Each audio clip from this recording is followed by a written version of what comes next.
உடம்புனை முன்னம் இழுக்கென்றிருந்தேன். திருமூலர் சொல்றார், இது அழுக்குன்னு நினைச்சேன், இப்பதான் புரியறது. அந்த பரமாத்மா குடியிருக்கிற கோவில். மகான்களுடைய ஞானிகளுடைய லட்சணம் என்னன்னா, கொண்டாடினா சந்தோஷம் வரக்கூடாது, திட்டினா வருத்தம் வரக்கூடாது.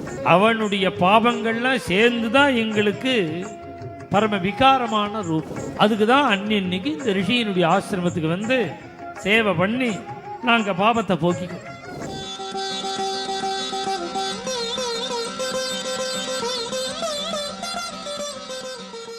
எல்லாம் வேணாலும் சாப்பிட்றது, எத்தனை மணிக்கு வேணாலும் சாப்பிட்றது, எப்போ வேணாலும் சாப்பிட்றது, எதை வேணாலும் சாப்பிட்றது, இது மாதிரிலாம் இருந்தால் என்னாகும்? உடம்பு விட உடம்புனை முன்னம் இழுக்கென்றிருந்தேன். திருமூலர் சொல்கிறார், உடம்பை கவனிக்கிறது அது ரொம்ப இழுக்குன்னு நினச்சேன், அது ரொம்ப வெக்கமாக இருக்கு. இது ஒரு அனித்தியமான உடம்பு போய் யாராவது கவனிச்சுப்பாளா? அது போனால் போட்டோம்னா அலட்சியமாக இருந்தேன். ஆனால் இப்போ நான் கவனிக்கிறேன். சனிக்கிழமை புதன்கிழமை எண்ணெய் தேய்ச்சிக்கிறேன், டயத்துக்கு சாப்பிட்றேன், டயத்துக்கு தூங்குறேன். ஏன் தெரியுமோ? இது அழுக்குன்னு நினச்சேன், இப்போ தான் புரியறது. அந்த பரமாத்மா குடியிருக்கிற கோவில், அந்த பகவான் குடியிருக்கிற கோவில். பகவான் குடியிருக்கிற கோவிலை ஜாக்கிரதையாக வச்சுக்கணுமா வேண்டாமா? அதனால இப்போ நான் ஜாக்கிரதையாக வச்சுக்கிறேன். ஓம்புகின்றேனே அப்படிங்கிறார் திருமூலர்.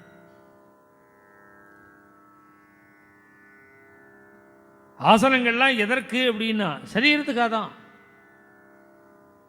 சரீரத்தை ரட்சிக்கணும், அலட்சியமாக இருக்கக்கூடாது.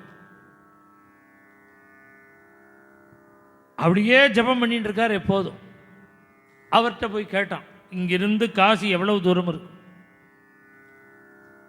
அவரப்பா அது யாராவது போயிட்டு வந்துவாருப்பா, அவள்கிட்ட விசாரிச்சு.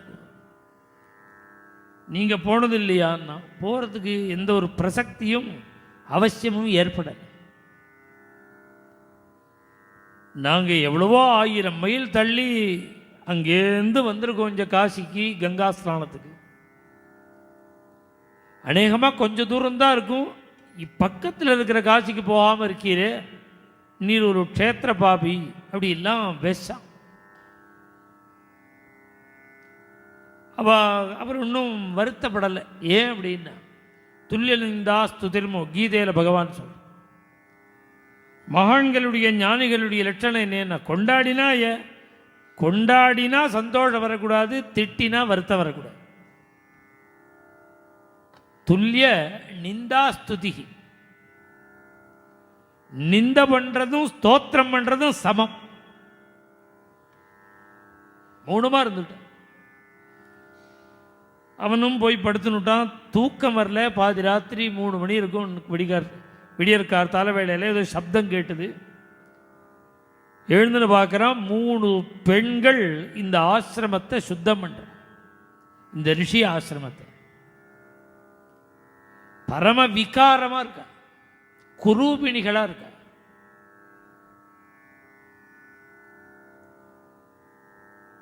பார்த்துட்டே இருக்கான்.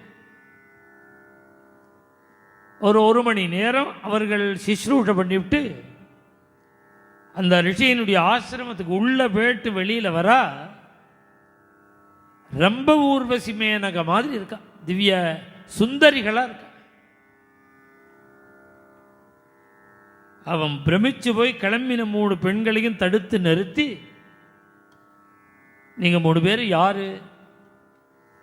நான் உங்களை கவனிச்சுட்டே இருக்கேன், பரம விகாரமா இருந்தேன், இப்ப திவ்ய சுந்தரிகளா இருக்கே, நீங்க யாருன்னு. உடனே அவள் சொன்னார், நான் தான் கங்கை, இவள் தான் யமுனை, இவள் தான் சரஸ்வதி. நாங்க 3 பேரும் தேவ நதிகள். பரம விகாரமா இருந்தேளே. பகல்ல எத்தனை பேர் ஸ்நானம் பண்றான்?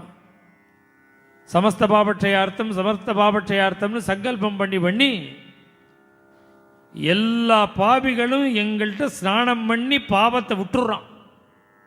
அவன் பவித்திரமாயிடுறான். அவனுடைய பாவங்கள்லாம் சேர்ந்துதான் எங்களுக்கு பரம விகாரமான ரூபம். எங்க பாபத்தை நாங்க எப்படி போக்கிக்கிறது?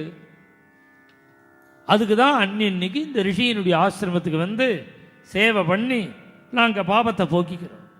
மேலும் இது போன்ற சிறப்பான நிகழ்ச்சிகளை காண இப்போவே லைக் பண்ணுங்க, ஷேர் பண்ணுங்க, மறக்காம சப்ஸ்கிரைப் பண்ணுங்க.